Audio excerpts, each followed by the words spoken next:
Hello everyone, welcome again. Grammar plus 3b, order of modifiers. As you can see, the order of modifiers is something that it's used in English, meanwhile in other languages like in Spanish, doesn't matter the order at all.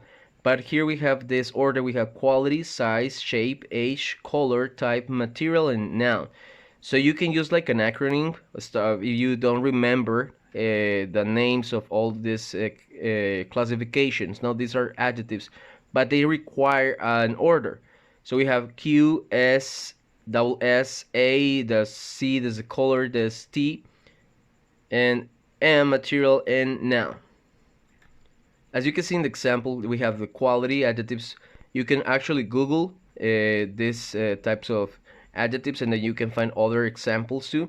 And meanwhile, that you find and you can classify it in this chart. We have quality, we have quaint, picturesque, size, little, small, shape, winding, age, old, new, etc. Color, brightly colored, red, black, blue. Type, resort, tie. Material, wooden, steel, etc. No. Noun, we have streets, hotels, fishing, boats. As you see, the noun is collocated at the end, and we have the next thing. Quaint little winding streets, picturesque, old, brightly colored resort hotels, and small Thai wooden fishing boats. These are the order of the modifiers. Now let's gonna do the next exercise. Is just to locate what type of adjective is each one, and then you will classify them with this chart. So that's the best way that you can identify them, right? But let's gonna pause the video and then we're gonna see the answer. So here we go. Number one is he bought a little red brick house in the center of the town. Little, it's size. Red, it's the color. Brick, as you can see, it could be like the material. And the house is the noun, no? In the center of the town. Number two, they are renting a traditional square pink cottage beside the river. Traditional, it could be probably like the quality. Square is like the shape. Pink is obviously the color. Cottage, it's our noun. And then finally, beside the river, the complement. Number three, he hated living in a remote little border town with its rundown wooden houses. No, so remote, it's like the could be like well, we have little. So you know what is the first one. So we can look at little. That's the size. Says remote is like the quality. Border is the type, and town is a noun. And round down wooden houses will have wooden. As you see, wooden it's in material, and round down it could be like the type, and then houses it's our noun. And finally, the town had many old cement buildings with dirty black steel roofs. So old it's like age. Cement is like the material, and buildings, well, it's the noun. Dirty black steel roofs. Dirty is like we can say that's in the quality, no? Black it's the color. Steel is the material, and the roofs are the noun. Okay, so these are the order that you need to collocate in. Is you can mix them or put it on different order, okay, because it will be wrong. So you need to collocate it according to this chart. And if you Google, you can even find others which are like more detailed, but it's okay if you can remember this one. So try to remember the acronym Q S S A C T M N.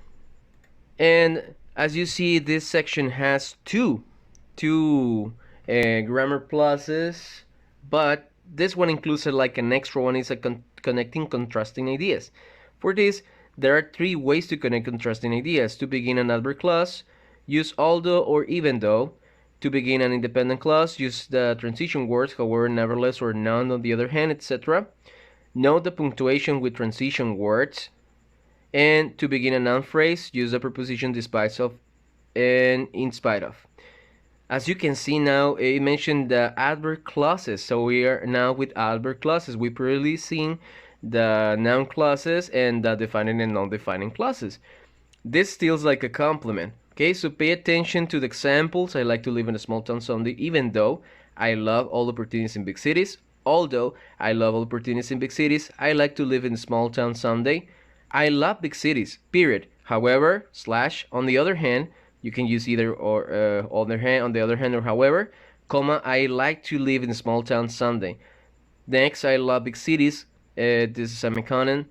semicolon, it's nevertheless, slash, however, comma, I like to live in small town someday. And the last one, despite all the opportunities in big cities, comma, I like to live in a small town someday. And I like to live in small town someday in spite of all the opportunities in big cities. Now we have this short exercise, it's pretty short. We're gonna complete it using the right words, although, however, in spite, on other hand, nevertheless. Okay, so you may stop the video in this moment and try to check the answers with me. And here we go. No, so this is a great this is a great city. Nevertheless, however, is too crowded. Although living in downtown is expensive, there are a lot to do. Number three, the summer is beautiful here. However, or on the other hand, it's terrible in the winter. And the last one, in spite of the high crime rate, I'm not afraid to walk home alone after dark. So these are the contrasting words. Okay, it's really important when you are given like you try to contrast, no, or give different like opinions, contrasting ideas. You can use these words, and that will be it for the unit number 3, Grammar Plus. So I hope that you have a wonderful day. Take care and see you soon.